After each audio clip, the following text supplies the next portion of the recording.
All right, let's bring in Arash Madani. I can't wait for Arash Madani bobblehead night. I know it's coming. We have a special guest with Arash, I see today. Who do we have? Who do we owe the pleasure, Arash? Who is this, Jade? Jade. Jade. And what are you going to say? Hi. Hi, Rod. Hi, Rod. This is my niece, Hi, Roddy. Jade. I'm out in Vancouver still. I was doing the Christine Sinclair night. So Jade just wanted to say hi. She wanted to be the star of the show. She absolutely is. Hi, Jade. Welcome to the Rod Pedersen Show. Nice to see you. What do you think of Uncle Arash before we let you go? What do you think of him? What kind of uncle is he? Hey, Arash. Is he the best uncle? What a cheese. Yeah. Did he get you a lot of Vikings gear? Yeah. Yes. Jade can sing school Vikings, Roddy. She knows the Vikings fight song. Some would call that child abuse, raising her a Vikings fan. Okay. Good for you. Do you want to, set this? It looked like quite the emotional night at Christine Sinclair Place last night. Let's start there, if you don't mind, in Vancouver. Sure. I mean, they put more than 48,000 people in that stadium yesterday, Rod. With the Canucks game going on next door, with Cirque du Soleil down the street, we so often hear about, this is up against that. We couldn't draw a house. British Columbians, Canadians came to send off the captain. And it was interesting, Roddy, because Christine in the lead up to it said, I just don't want to be emotional. There were tears from the time she came out of the tunnel. There were tears during a video tribute. There were tears during the national anthem. And then there were tears in the 58th minute when she got subbed off. So it was that kind of night for Sinclair. The players actually presented her, Rod, with a red and black plaid blazer with an image of the goat emblazoned on the back. So that was the vibe throughout the evening. Well, she's all of that. And what is it? 190 career goals, world record. Am I right in that? Nobody has scored more goals than her, Roddy. So not Abby Wambach, not Lionel Messi, not Cristiano Ronaldo, not Marta. And I honestly believe this. I mean, Sinclair leaves at age 40. I think that is as unbreakable a record as Cal Ripken's consecutive game playing streak. I really believe that. Like that's the magnitude of what she's done here with 190. Well, I'm sure you were very honored to be there, and hence the goat on the back of her jacket. I got to ask you this. Of all of your sports travels, and I feel like you've been everywhere, and Atlanta would be one. You've spent time in Atlanta, right? Yeah, of course. Did some NLCS there. I've covered some Atlanta Thrashers there too. Okay, well, okay, perfect. Because Frank Saravelli reporting the NHL is going to 34 teams. He thinks, and I got a lot of respect for Frank. I don't like that idea, but if they're going to do it, they won't be stopped. And he says Atlanta's a garbage sports market other than college football. Where are you on that? Well, here's what's interesting about Atlanta is that when I did the NLCS in 2021, which was the year that they went on to win the World Series, we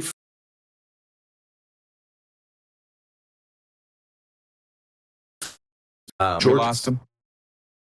Oh, there you go. You froze for a second. We got you back. 2021 World Series. Continue. Thank you. Yeah, 2021 World Series. It still felt like Georgia football was number one. So, when the Falcons are winning, it's hot. When the Hawks are winning, it's hot. When the baseball team is winning, it's hot. But Georgia football is number one 365 days a year. Look, I understand why the NHL would want to expand. What did they get? $650-ish million? It's a lot of revenue. But at, 34 seems like a lot when pro sports is hard to move the needle right now.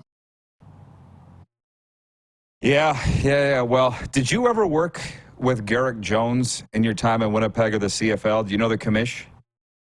I just missed him. We just missed kind of on each side of one another. Right, yeah. But you know who he is. And he brought up last hour that the pro sports right now is the gold rush. Everybody wants in.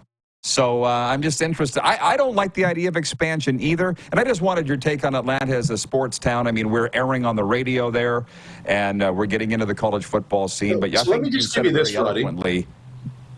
Garrick's right today, December of 2023.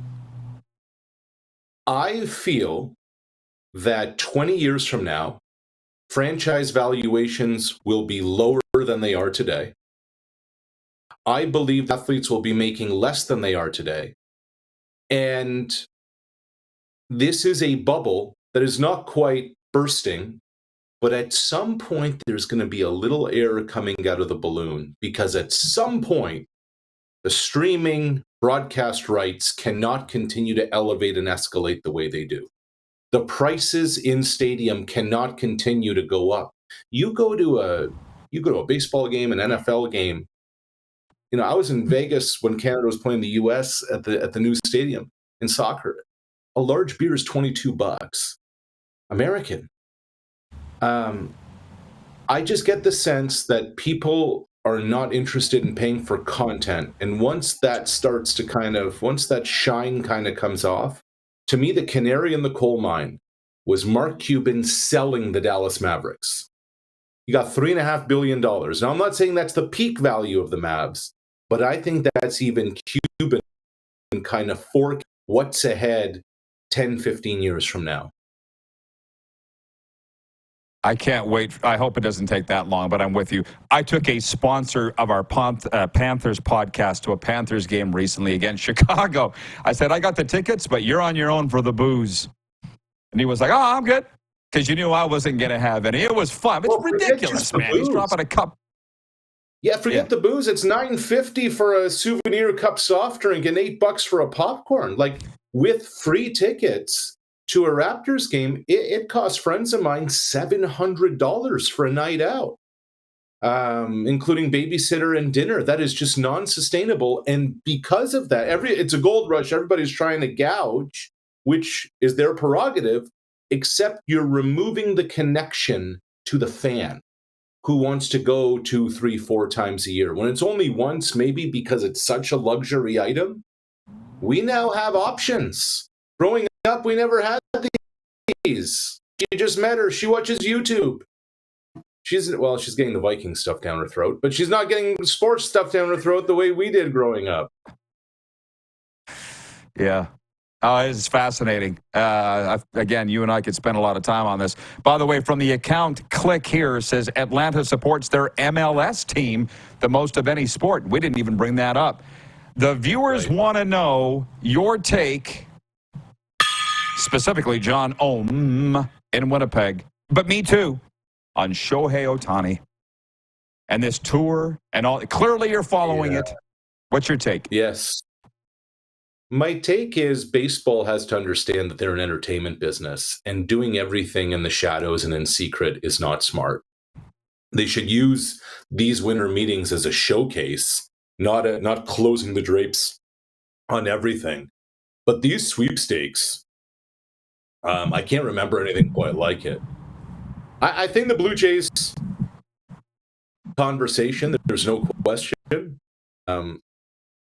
Here's what we don't know, Rod. We don't know what motivates Shohei Ohtani and what Shohei Ohtani wants.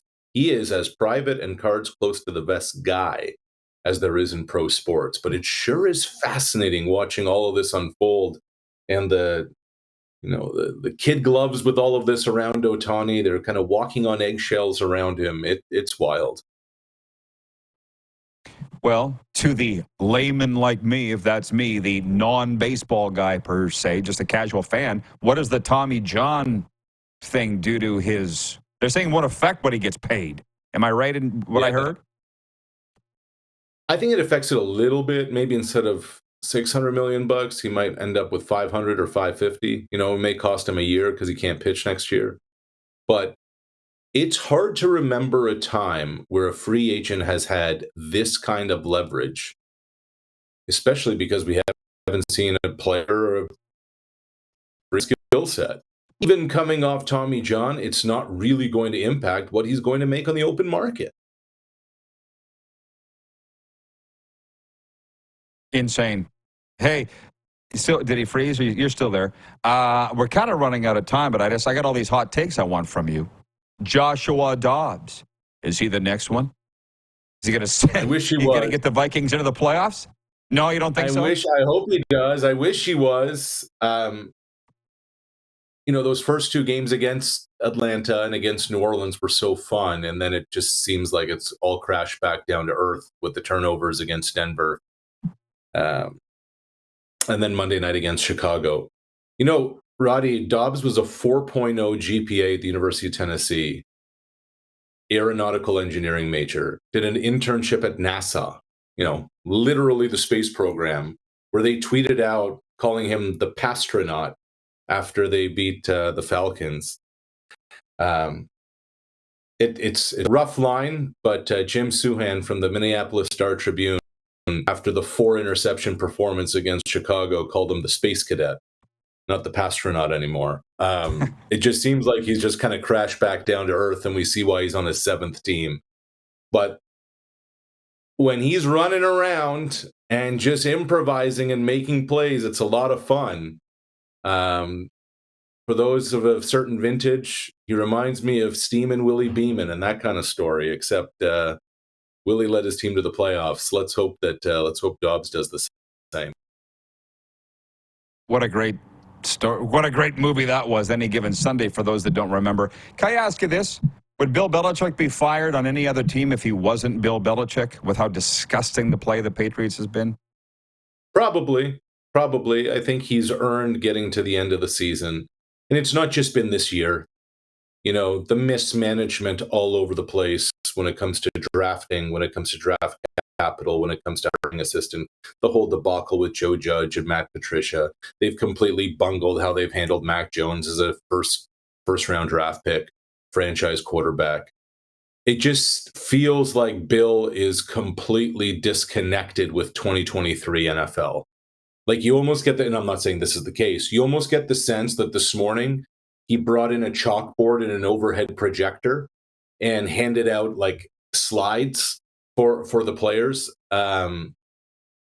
It's always hard, I guess, to see a legend go, but it's time for a change. Like, Belichick's time in New England is done. Now, I don't know if his time in the NFL is done, but I guess winning 6 championships gives you a little bit of whatever you want to call that. Cred, leeway. Yeah, unless you're the quarterback. Unless you're the quarterback. Again, we could go on forever. My guy, Johnny O, new guy down here, owns the gym that we belong to, and he just says, you don't fire a guy like that, Rod. You don't fire a guy like that.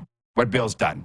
And I'm like, yeah, for what the reasons you just know what said. My answer to that, I'll let you go. Let me just say this. You don't let Tom Brady go either, but they did. I should have said that. That's why you're you. Yeah. Shakespeare. Enjoy the family time, man. Love you. Thanks for fitting us in. Got it. See you guys. The great Arash Madani checking in from Sportsnet on the West Coast.